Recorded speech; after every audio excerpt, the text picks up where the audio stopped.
Cuando el Señor le encomienda la obra, le dice, mira que te mando que te esfuerces, sea valiente, no temas ni desmayes, porque yo estoy contigo. Y si ven en el libro en cada libro, muchos de los siervos del Señor, la cosa que motivó su corazón fue saber una sola cosa, y era saber que Dios está con ellos. ¿Cómo eso nos va a motivar el corazón de esa iglesia, sabiendo que Él dijo, yo estoy con vosotros todo el día hasta el fin del mundo? Amén. Amén. Y eso debe motivar tu corazón y mi corazón a saber que Dios está, de hecho hoy está aquí con nosotros, pendiente de nuestros corazones, como lo dice también en Apocalipsis, que el Señor se pasea en medio de las iglesias, dice, yo estoy en medio de ellas. Y sé que el Señor está acá, escuchando, viendo, analizando el corazón de cada uno de nosotros y también viendo también lo que estamos enseñando. Es una de las cosas que debería ser el fuerte de cada iglesia, entender la escritura y lo que el Señor demanda de la iglesia y cómo Él quiere que sea.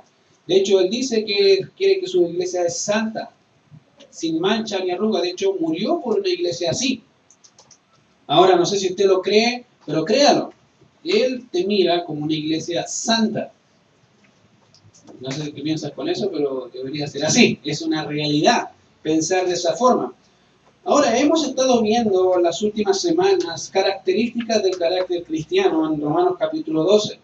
Hemos estado hablando de que el creyente tiene características de madurez y que debe ir fortaleciendo y mostrando día a día. Y una de las cosas que hemos visto primeramente es que los deberes cristianos, y uno de ellos es que debemos presentarnos como sacrificios vivos, santos a Dios. De hecho, el texto bíblico dice que sin santidad nadie verá al Señor. Por consecuencia, cada persona, hijo de Dios, debe presentarse muerto en vida. No sé si entienden. Muerto a mis pecados, a mis pasiones, crucificado juntamente con Cristo en eso, pero vivo para Dios.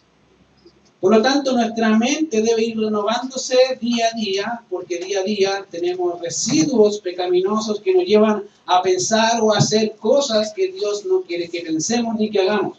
Por lo tanto, Pablo, hablando de todo lo que conlleva el deber cristiano, dice así que, hermanos, os ruego por las misericordias de Dios que presentéis vuestros cuerpos en sacrificio vivo, santo, agradable a Dios, que es vuestro culto racional.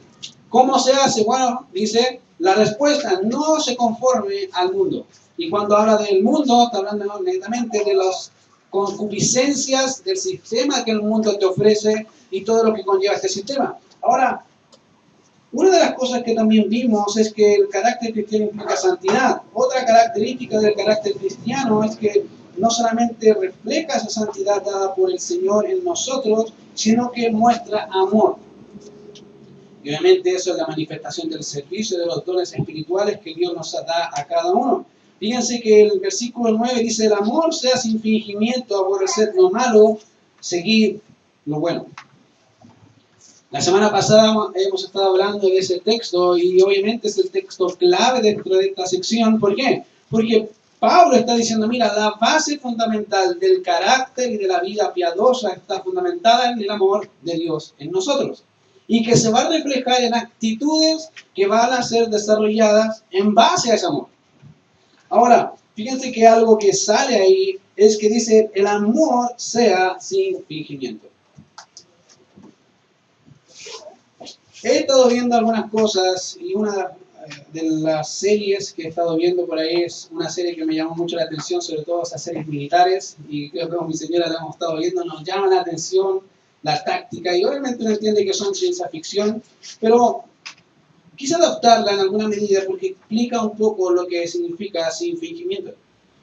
Había un soldado, Johnson fue un militar durante los años de guerra, obviamente luchó por la libertad de su nación bajo el mando de su amigo y compañero de milicia. Ambos participaban y servían en el servicio militar de su país y sin duda no había ningún otro hombre mejor en lo que era artillería, en lo que era ataque, en lo que era poder matar personas como él. Era un hombre realmente destacable en todos los sentidos. Diestro en combate, certero en su rifle, dispuesto a dar su vida por su amigo y por el equipo. Pasados unos años, ambos se encontraron en unas circunstancias, Johnson, ya con una familia establecida, queriendo tener una vida normal después de haber pasado este tiempo de guerra. Y por otro lado, Alex, que era su amigo, era el capitán, era su capitán en ese tiempo, ya había hecho parte del FBI, había tenido un lugar ahí bien destacable, y en el tiempo él fue a buscarlo a su casa. Dijo, yo necesito gente como tú, gente que sea capaz de poder prever ciertas situaciones difíciles dentro del gobierno que vayan y atenten en contra del presidente, y a lo que él accedió en ayudar.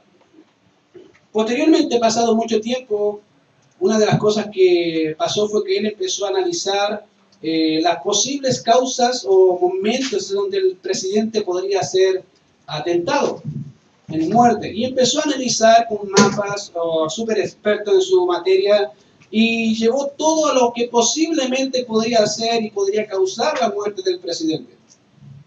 El presidente tenía que salir a un lugar en terreno público y él tenía que ver cada lugar en donde alguna persona podría disparar. Ya se había efectuado todo, él ya había planificado los posibles lugares y sabía quién podría disparar de ciertas distancias. Por lo tanto, él dijo, mira, estas son las cosas que podemos hacer para resguardar al presidente. Pero en el momento de la visita del presidente algo sucedió y él supo que algo estaba mal.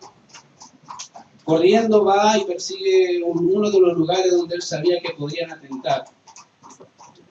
Y sin darse cuenta, el que lo traicionó fue su propio amigo. Lo inculpó y él fue preso.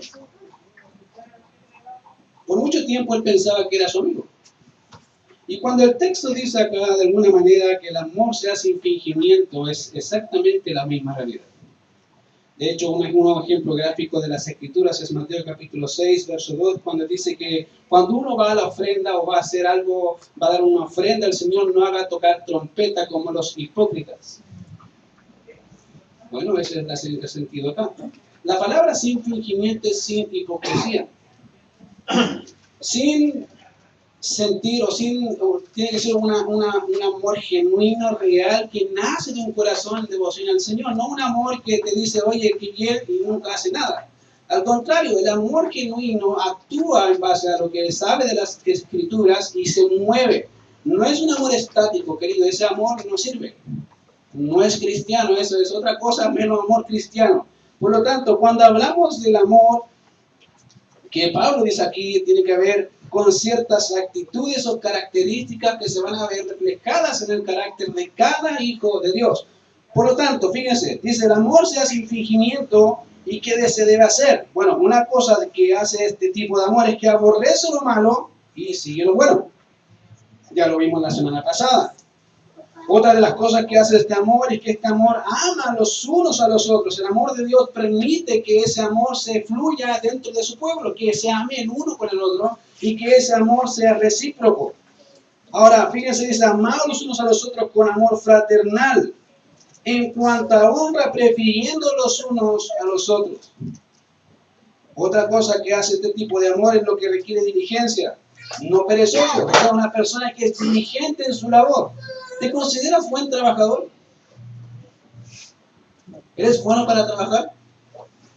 ¿Eres diligente en tu trabajo? Bueno, así mismo debería ser la diligencia hacia el Señor y hacia el servicio hacia su pueblo. Por lo tanto, esa misma forma debería ser tu forma de vida siempre, no en el trabajo solamente. Dice, en lo que requiere diligencia, no perezosos, fervientes en espíritu. ¿Qué más dice? No solamente sirviendo al Señor. Ahí está. Una persona fervorosa en espíritu que se apasiona con servir. Ama servir, ama estar con sus hermanos, ama la obra del Señor, ama al Señor y quiere hacer las cosas del Señor porque eso le apasiona. Generalmente eso pasa dentro de los primeros años de cristianismo. Algo pasa después que se va. Y no debería ser, al contrario, dice que debe ser una persona que es fervorosa, de espíritu fervoroso, que ama al Señor y se apasiona con esa causa, y no sé si te ha pasado que al ver ese tipo de personas te contagia, como que te necesita estar, como que amas a esa persona solamente por el hecho de que ama al Señor y quiere estar con el Señor, y su tema es Dios. Es solo Dios y quiere estar ahí, siempre hablando de Dios. siempre hablando del Señor Jesucristo. Ahora, ahí quedamos la semana pasada.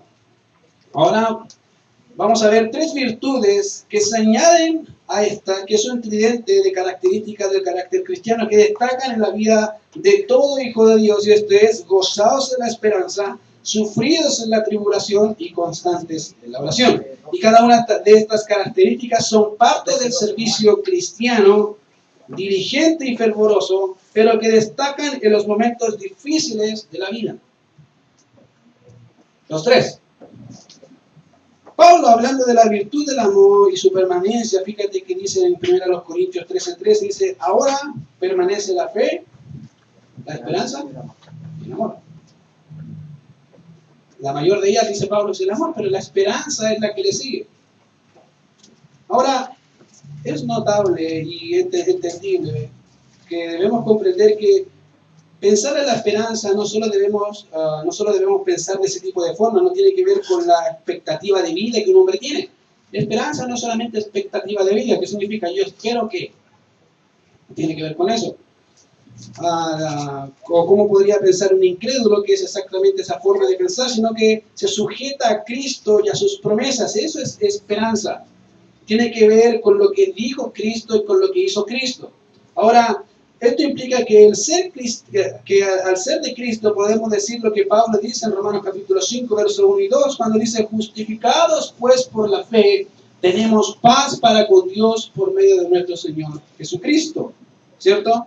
Dice también: en la cual, por quien también tenemos entrada por la fe a esta gracia en la cual estamos firmes y nos gloriamos en la esperanza de la gloria de Dios. Ahí está, nuestra esperanza. Por esto, leer este pasaje, podemos decir que la gloria del creyente se basa en la victoria de Cristo en la cruz. Esto nos proveyó de justificación ante el Padre por Cristo, paz para con Dios por la sangre de Cristo, gracia abundante y gloriosa por los méritos de Cristo, seguridad por la obra de Cristo, gloria futura por Jesucristo. Fíjate, todo eso es nuestra esperanza. Cristo. Entender la esperanza debería producir una expectativa, un gozo. Yo no sé si te produce gozo saber que Cristo viene. Amén. Honestamente, a mí no siempre. Porque saber que Cristo viene es algo hermoso, sin duda, pero saber la responsabilidad que conlleva que venga es otra cosa muy diferente. Yo anhelo que Cristo venga, pero a veces me pregunto: Señor, mejor no vengas porque no estoy haciendo lo que debería hacer. Y me atemoriza saber si Dios viene hoy. ¿Qué le voy a decir? ¿Qué voy a escuchar del mismo? El Señor me va a decir: más o menos. No dedicaste el tiempo, no te esforzaste más, no hiciste más para mí. Podrías haberlo hecho. Generalmente, cuando decimos que Cristo viene, nos enfocamos en que descansamos del pecado. Anhelamos eso, sin duda. Pero no sé si es tan correcto eso, que amar a aquel que viene. Es como decir: Señor, quiero tus bendiciones, pero no te quiero a ti. Es exactamente lo mismo, pero en sentido contrario. Señor, deseo que anheles para descansar yo, pero no porque te amo a ti. Deseo descansar de mis pecados, del trabajo, de la comida, de tanta maldad. Sí, pero no porque quiero verte a ti. Quiero descansar del otro, del producto. Bueno, el Señor dice que tenemos justificación, y eso debería dar gozo, saber que Cristo, y solo Cristo, provee justificación, provee salvación, provee seguridad, y te dice: mira, esa es tu gloria. Yo. Por eso Pablo dice: está siempre gozoso. Pablo dice eso: está siempre gozoso. ¿Por qué? Una persona puede estar siempre gozosa si entiende quién es Cristo. Si comprende cuáles son las ventajas del sacrificio de Cristo y lo que Él ha hecho y lo que ha sido y lo que va a hacer en la eternidad, eso debe producir gozo en cualquier circunstancia. De manera que el gozo que debemos tener está en Cristo y procede de Él, en virtud de aquella relación de vida que tenemos con Él y con el Padre y sus promesas y lo que Él ha hecho. Las circunstancias no deberían menguar nuestro gozo ni las aflicciones nuestra convicción, sino que deberían fortalecerlo aún más. Cada vez que pasa una circunstancia difícil debería ser al revés. Gracias, Señor, porque tú te glorificarás en esta circunstancia y veré tu gloria futura. Ahí estoy. Estoy participando de tus aflicciones, de alguna manera. Fíjate que el viento de las aflicciones puede soplar en nuestras vidas, queridos. La lluvia del dolor puede tocar nuestra piel, pero nadie nos puede quitar nuestra esperanza y nuestro gozo, que es Cristo. Nadie. Pablo dijo, ¿alguien te podrá quitar eso? Tribulación ni angustia, aunque pensemos que la tribulación del Señor se va, querido. No, no se fue, está ahí. Solamente quiere ver que hay en el corazón. Bueno, una característica del creyente es gozo. Aunque a veces no se nota, pero debería. Está tan oculto, está feliz, y mira, que se nota. Algo pasa entre el chip de acá y acá, que no se ve el gozo, pero hay gozo, se supone, y uno tiene que creer, hay gozo. Sí, ya se nota que hay gozo, ya, pero la idea es que se note. Querido, debería haber gozo. Porque en Cristo somos más que vencedores. Amén. ¿Cómo no tener gozo? En medio de los momentos difíciles, ese gozo debe relucir aún más. Una cosa, obviamente, es el gozo en medio de las pruebas y otro es cómo sufrirlas o cómo mantenerlas, cómo estar ahí. Tú puedes decir, es que sí, es verdad, tengo que estar con gozo, pero ¿cómo las llevo a cabo? Buena pregunta. Y mira que Pablo es muy didáctico, muy práctico en eso. Pablo dice, gozaos en la esperanza. Sin duda tengo una esperanza, pero dice, sufridos en la tribulación. Realmente la traducción correcta de la palabra sufrido es la palabra hupomeno, que significa aguantar, resistir o mantenerse firme. No sería sufrido, sino aguanta. Entonces sería más o menos la idea. Y tiene el sentido de mantenerse firmes en las presiones que el mundo ejerce sobre los que son cristianos y sobre los que disfrutan de una comunión íntima viva con Cristo. No tiene que ver con presiones cotidianas del diario vivir, sino con lo que un hijo de Dios recibe al reflejar la luz del mundo. Fíjate, generalmente podríamos pensar, esto estoy sufriendo por la causa de que no son cosas cotidianas. Una cosa no cotidiana es que al ser cristiano sientas opresión porque eres cristiano. Pocas veces, creo que contadas con las manos podríamos decir, sí, he sido oprimido por ser cristiano. De una manera pequeña, en comparación a Cristo. No tiene que ver con dolores que me dijo que era feo. Me siento mal. No, ¿qué importa? Si uno es feo, no importa. Soy lindo para el Señor. ¿Cuál es el problema? Pero diferente es saber que soy cristiano y soy luz, y al ser luz la gente dice cosas mal de mí. De hecho, el Señor Jesucristo en el Sermón del Monte dice, bienaventurado soy cuando por mi causa os vituperen y os persiguen y digan toda clase de mal contra vosotros, dice, mintiendo. Si todo lo que dicen es mentira, dile gracias, Señor, porque soy feliz en eso. Estoy haciendo bien el trabajo, Señor. Estoy siendo luz, estoy siendo sal y la gente me odia por ser como tú quieres que sea. Amén. Si no pasa eso, la sal se vuelve insípida, ¿cierto? Amén. No sirve. Deberíamos provocar eso en este mundo con ese tipo de carácter. Fíjate que no tiene que ver con las presiones, como te dije. De ahí que Pablo nos dice que debemos tener gozo en la esperanza, pero al mismo tiempo debemos mantenernos firmes, sin menguar, sin ni vacilar en medio de la oposición. Al contrario, podemos gloriarnos aún en ello. Fíjate que Pablo habla del fruto que produce este tipo de persecución en la vida del creyente. Romanos capítulo 5, versos 3 al 5 dice, no solo esto, sino que también nos gloriamos en las tribulaciones. ¿Te glorias en las tribulaciones? Gracias, Señor, porque me están persiguiendo y porque estoy sufriendo tanto. Yo creo que nunca he escuchado algo así. Dice, Señor, por favor, ayúdame. Y ahí pesa. Yo nunca he visto a un cristiano aquí y en este sector del mundo dando gracias a Dios por persecución. Yo creo que muchos del Medio Oriente dirían, los de allá son cobardes. Los del otro extremo son cobardes. Allá no hay oposición. Que vengan para acá. A ver cuánto aguantan. Porque aquí sí hay oposición. Fíjate que eso es lo que dice el Señor. Dice ¿Cuáles son esa es nuestra gloria? Dice que nos gloriamos en la tribulación. ¿Por qué? ¿Por qué Pablo se gloriaría en que ser perseguido por reflejar a Cristo? Bueno, dice, mira, ¿por qué? Sabiendo que la tribulación produce paciencia.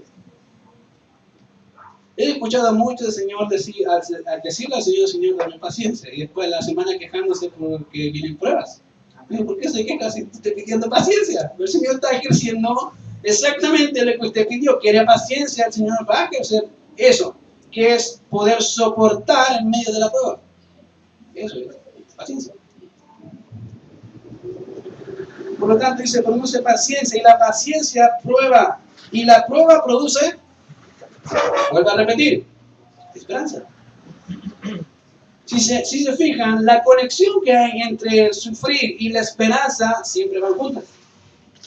No están separados, porque al momento de la prueba una cosa te mantiene en pie, Cristo. Ahí está mi esperanza.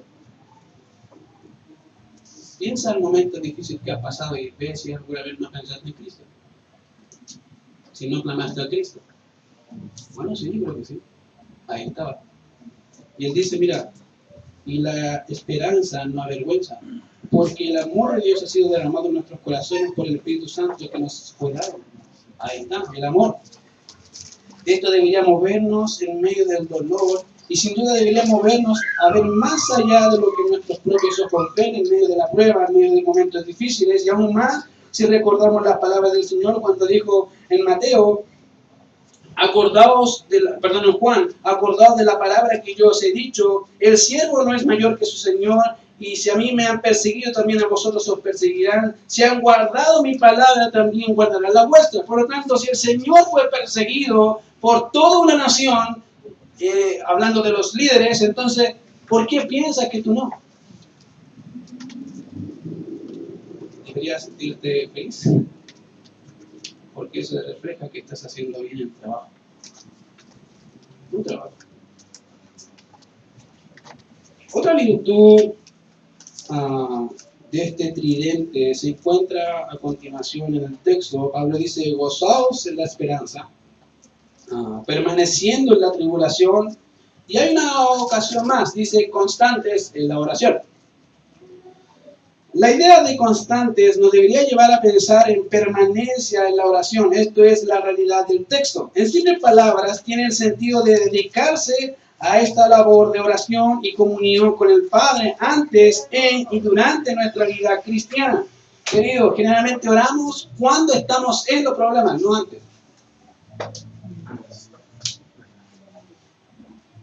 Debería ser una constante la oración.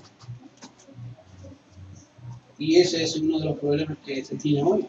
Se ora en los problemas y no antes de los problemas, en los problemas y después de los problemas. Bueno, eso es, dice, constantes en la oración.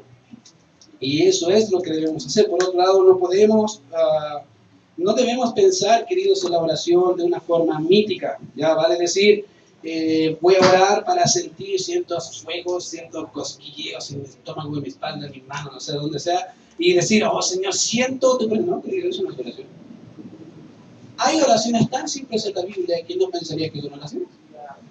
Como hay oraciones en la Biblia que tú vas a ver que sin duda vemos también el carácter de un hombre que quiere hacer la voluntad de Dios, como oraciones tan pequeñas como cuando Padre Pedro al caminar en el mar y ser hundido se dijo, Señor, sálvame. No, ¿y qué dijo el Señor? Ok, hombre de poca fe, porque Dios salvó. No vemos un testamento ahí de oración ni una cosa tan grandiosa, solamente una pura expresión, Señor, sálvame que voy a morir. Como vemos en el libro de Reyes, una dedicación al templo hecha por Salomón espectacular, que sin duda refleja un momento memorable para la nación sin igual. Ahí está, léalo, ahí están las escrituras. ¿Cuál es más válida? ¿Cuál llega más a la presencia del Señor? ¿La más larga? ¿La más corta? ¿Cómo mides la oración? Yo creo que muchas cosas que hacemos hoy, que el Señor, si viniera a la viera, diría, ¿qué estás haciendo? Estoy orando al Señor. Pero estamos en la mesa, estamos comiendo, di gracias. Gracias, Señor. No hagas tu devocional, como le digo a veces a algunos, no estás haciendo su devocional en la oración. 2 horas de oración en el almuerzo. ¿Para qué quiero orar 2 horas en el almuerzo? No, es que necesito dar gracias, pero de gracias sinceramente. Gracias, Señor, por lo que tú me das. Yo creo que el Señor no era parafernálico, ni era hiper espiritual, era Dios. Es Dios. Y para eso no tenía que hacer. De hecho, cuando resucita a Lázaro, dice: Señor, hice esto, tú sabes lo que yo creo de ti, y lo hice para que ellos crean. Punto. Esa fue su oración. Yo no veo nada parafernálico ahí. Solamente veo comunión íntima con el Padre. Una relación, sin duda, que nos dejaría maravillados pensar cómo era ese tiempo con Dios. Cuando vemos la Biblia y vemos este tema de constante oración, es importante notar eso, querido. No es sentir ciertas cosas, es hablar con Dios, es conversar con Dios, es tener una comunión íntima con Dios. Sé tú cuál eres tú. No cuando. He visto a veces oraciones de hermanos que nunca lo he visto en su personalidad. Oran de una forma espectacular, pero cuando hablan con uno, ¿qué le pasó? Se transformó en 2 segundos. En la personalidad es una cosa, cuando ora es otra. Y yo creo que Dios lo mismo, ¿por qué cambias? Si tú no eres así, tú no hablas así, pero ¿por qué cambias si tú no eres así? Sé tú cómo eres. Yo sé cómo eres. Pero queremos asombrar a Dios, como si pudiéramos asombrar. Bueno, no es la idea, querido. Ser constantes en oración indica una acción continua, antes, durante y después. Siempre, de hecho, Pablo dice orar sin cesar. En 1 Tesalonicenses 5:17, por eso vemos que es parte de nuestra armadura cristiana en Efesios 6:8 y parte de la comunión cristiana en Santiago 5:16. Por lo tanto, cada una de esas cosas hay que orar antes, durante y después. Cuando tú lees la Biblia en Efesios 6 y ves la armadura de Dios, vas a notar en el verso 8 que dice: mira, orando en todo tiempo. Por lo tanto, cada parte de la armadura que tenemos en Cristo va cimentada con oración. No estoy diciendo que tengo que tener una forma de orar, en el sentido de una posición, debo estar de aquí de esta forma mirando hacia esta estrella. No. Los judíos la hacían así, era parte de su tiempo, porque tenían su templo.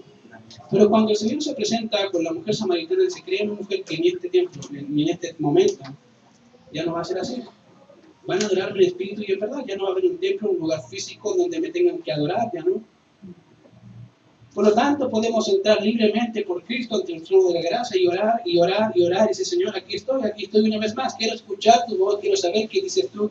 Quiero por favor que tú me oigas. Fíjate que la oración no solamente habla de una comunión, sino una dependencia con Dios. Cuando tú dejas de orar, dejas de depender. Y cuando dejas de depender, es el primer indicio de que dices a Dios: Dios no te necesita, no quiere escuchar. Mis consejos son más sabios que tus consejos, mi guía es más sabia que tu guía. Y de a poco empezamos a dejar de leer. Y Dios pasa a ser segundo plano, no primero. En esos momentos difíciles es que nos es necesario orar y orar. Ahora, mira, una de las cosas que vemos también es que la oración no solamente va acompañada sin actuación, al contrario, la oración va acompañada juntamente con acción. Cuando entendemos la oración en virtud del amor que tenemos a Dios, entonces vamos a ser tal cual como somos y vamos a plantearnos tal cual como somos delante de Dios. Por lo tanto, si es así, entonces ese amor en oración que dedicamos tiempo con Dios también se va a transformar en un tiempo práctico, en reconciliación o en hacer algo que Dios me manda a hacer. Entonces Pablo, hablando de eso, dice: compartiendo para las necesidades de los santos. Ahí está. No dice ora y no hagas nada. No, al contrario. Si somos un cuerpo en Cristo, entonces todo el cuerpo tiene que orar los unos por los otros, ¿cierto? Gracias. Ya, 3, vamos para 4. Ya para los 4, vamos. Ya, compartiendo para las necesidades de los santos. Si oramos los unos por los otros, nos es más fácil ayudarnos los unos a los otros. No sé si han notado que a veces cuando tienen alguien que no te cae muy bien, una cosa que te puedo decir, ora por esa persona y ora por ti para que el Señor te ayude a amarlo. No que te dé más amor, porque ya tienes el amor de Dios en ti, sino que te ayuda a practicar el amor con esa persona. De tal manera que esa persona, al ver ese amor, se rinda. Es difícil decir, pero que me trata mal, es la idea, si te va a tratar mal, no va a ser cosa fácil. Pero esa cosa que ella hace, Dios va a orar en ese corazón. Deja eso a Dios. Tú haz lo que Dios te manda. Entonces, si es así, cuando hablamos de los santos y de orar los unos por los otros, eso se va a referir o se va a reflejar en acciones hacia los demás.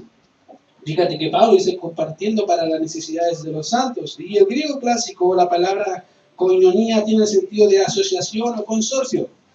Eso significa en el griego clásico. En este sentido, cuando hablamos de koinonía cristiana, hablamos de una coparticipación mutua y que con mucha frecuencia la encontramos traducida como compañerismo. Eso es koinonía. Ahora uno dice, cuando comemos los domingos, eso es parte de la koinonía, no es todo. Es compartir un tiempo, compartir vidas, compartir aflicciones y señores. Hermano, necesito que ores por mí, hermano, tengo una necesidad. ¿Y qué hace el hermano? Que el Señor te bendiga. No, querido, si puedo hacer algo, hágalo. Ayude. De hecho, Pablo dice compartiendo y teniendo comunión para las necesidades de los santos. No era que el hermano decía, que me falta, no, te me lo podía regalar. No, no tiene que ver con eso. No tengo para comer, querido, ¿me puede dar algo para comer? Es muy diferente. Bueno, hay un dicho que dice, donde come uno, Con el 20. Eso es, como el 20, ahí está. Entonces, ¿qué significa? Bueno, si no tengo solamente esto poco para dar, bueno, compartamos. ¿Cuál es el problema? Y esas son necesidades, queridos, que se reparten en los santos y que está dentro del pueblo de Dios. Obviamente, en esta iglesia no pasa. Aquí no hay ninguna necesidad, todos somos del barrio alto, tenemos mansiones. No sé si usted tiene alguna, pero yo no tengo ni una. Pero no crea que no hay. Las hay, queridos. Uno participe en comunión uno con el otro. Vea qué puede hacer y ayude. No le diga al hermano, voy a orar por ti. Porque la Biblia dice que la fe, sin obra, es muerta. No sirve. Es peor que un DVD pirata. Para que lo entienda. Así de frágil y de mala es su fe. La fe cristiana no debe comportarse de esa forma, sino si puede hacer algo te ayuda. ¿Ya? Entonces dice, compartiendo para las necesidades de los santos. Y es interesante notar en ocasiones cómo los que no son cristianos nos dan clase de esto. He visto a más incrédulos sirviéndose los unos a los otros que a veces la misma iglesia. Alguien fallece, hagamos un bingo. Aparece alguien incrédulo, no sabe qué más hacer, hace un bingo, pero ayuda a la familia. Pasa un accidente, ayudemos al vecino. Pasa algo a la iglesia, el Señor nos ampare. ¿Qué estamos haciendo? Al contrario, diríamos, Señor, ¿qué hago para ayudar? Si se fijan, a veces eso se ve más afuera acá. Y debería ser al revés, debería verse más acá que allá. Que la gente al ver eso acá se vea, oye, verdad, aquí no solamente se nota que se aman, sino que se aman prácticamente en forma de verdad. Que no es ese típico abrazo, no, así voy a estar orando por ti, no hago nada, no, al contrario, estoy orando por ti, si te puedo ayudar, ahí voy a estar, quiero acompañarte, quiero ayudarte, quiero hacer algo por ti, si puedo servirte, te sirvo. Bueno, esa es la idea. Por lo tanto, al final dice, practicando la hospitalidad. Y otra forma de decir esto es procurar el bien o el amor práctico hacia el extranjero o el extraño. Ahí caen todos los extranjeros. Dice, practicar el amor práctico, practicar el amor hacia el extranjero, hacia el extraño, ser hospitalarios. Yo no sé si a los extranjeros los tratamos bien, pero espero que sí. Y debería ser así. Queridos, todos los que estamos acá somos extranjeros y peregrinos acá. Tú vienes de paso. Y por favor, siéntete de paso. porque somos cristianos, vamos a estar con Cristo un día de la eternidad y ya este mundo no es nuestro mundo, no estamos acá. Por lo tanto, cualquier extranjero que entra a esta iglesia debería sentir eso. Ok, soy extranjero, tú también, sí, yo soy del cielo, no soy de aquí. Y tú, yo soy de otra nación, no soy de este país, pero aquí te hacemos compañía. ¿Cuál es el problema? Te acompañamos, te ayudamos, te permitimos servir, no hay ningún problema. Bueno, eso es. Dice el texto, pero practicando la hospitalidad. Fíjense que en los tiempos bíblicos vemos que los viajes en general eran muy largos y mayormente se hacían a pie. Muchos de los hermanos que pasaban predicando el Evangelio pasaban por ciudades sin lugar en donde estar, solamente preocupándose de una labor: predicar el Evangelio, anunciar las virtudes de aquel que nos llamó de las tinieblas a su luz admirable, y se dedicaban a eso. A tal punto se hacía esto tan comúnmente que Juan, hablando a Gallo, dice: amado, fielmente te conduces cuando prestas algún servicio a los hermanos, especialmente a los desconocidos. Sí, dice, especialmente a los desconocidos, los que no han, dice, no han, a los cuales han dado ante la iglesia testimonio de tu amor, y harás bien en encaminarlos como es digno de su servicio a Dios. Fíjate, una cosa extraña es que el texto diga que son extraños, hermanos que no tienen idea de qué iglesia son, pero son hermanos. Hablan de Cristo, aman a Cristo, predican a Cristo, y ahí está Cristo. Él los recibió. Otra cosa interesante es que dice el texto que han dado testimonio de su amor. ¿Y cuál era su forma de amar? Encaminarlos. ¿Sabe qué significaba encaminar a un hermano? No decía, ya váyase. No tiene que ver con eso. El hermano, la palabra encaminarlo se ocupa cuando yo me hago cargo de sus necesidades. Digo, hermano, ¿necesita algo? No, yo le voy a dar algo. ¿Qué necesita? 20 lucas, 30 lucas, ahí está. ¿Quiere comida? Le doy comida. No, vaya, siga haciendo el trabajo. Esa es la labor, vaya. Y le doy para su mantenimiento en el trayecto del viaje. Y durante el viaje lo mantengo yo. Eso es ser hospitalario en práctica. Y fíjate que este gallo era buen gallo. Entendía lo que era ser hospitalario, comprendía eso y lo hacía. De tal manera que dice Pablo, que dice Juan, que los hermanos dan testimonio. Dice, mira, conocemos a este hermano, no solamente a uno, a dos, a tres, no, a todo lo que pasaba él hacía exactamente lo mismo. Ahora, cuando vemos el texto, vemos, de hecho me acordé de este pasaje justo porque ayer hablando entre nosotros me acordé de Demetrio. Y Demetrio es exactamente lo contrario a Gallo. Los echaba, los expulsaba. Ese, Diótrefes, ahí está. Él los expulsaba de la iglesia. Incluso el mismo Juan estaba en ese punto. Y dijo, yo voy a reprenderlo, voy a hablar con él. Porque a todos los que ayudaban a los hermanos también los expulsaban de la iglesia. Y eso no es carácter, eso no es cristiano. De hecho. Pero la actitud de una persona cristiana debe caracterizarse por las características, por las cosas que están escritas ahí. Fíjate que una de las virtudes de un pastor es que debe ser hospitalario. Debe ser así. Su carácter debe ser así. Hermano, vengo de tal lugar, vengo de tal iglesia a predicar. ¿Tiene algo así? Acá está mi carta, tengo mi credencial de que en realidad fui encomendado por un pastor de tal forma, entiendo la escritura, entiendo la doctrina, entiendo a Cristo, sé quién es Cristo, sé quién es Dios. Te recibo. Debería ser parte del carácter de un pastor. De hecho, dice Pablo a Timoteo que debe ser hospitalario. Y debe ser carácter de una iglesia ser hospitalario, no solamente del pastor. Que la iglesia, al ver extranjeros, pueda recibirlos con cariño y también pueda practicar la hospitalidad hacia los siervos del Señor. Ahora, miren lo que dice el texto para terminar. Dice, compartiendo para las necesidades de los santos, verso 13 del capítulo 12, practicando la hospitalidad. Bendecid a los que os persiguen, bendecid y no maldigáis. Ya hemos visto algunas características del carácter cristiano. ¿Cuáles son? Ahí está. Verso 9, verso 10. Amados los unos a los otros, prefiriendo los unos a los otros. Verso 11. Ser diligente. Verso 11. Ferviente en espíritu.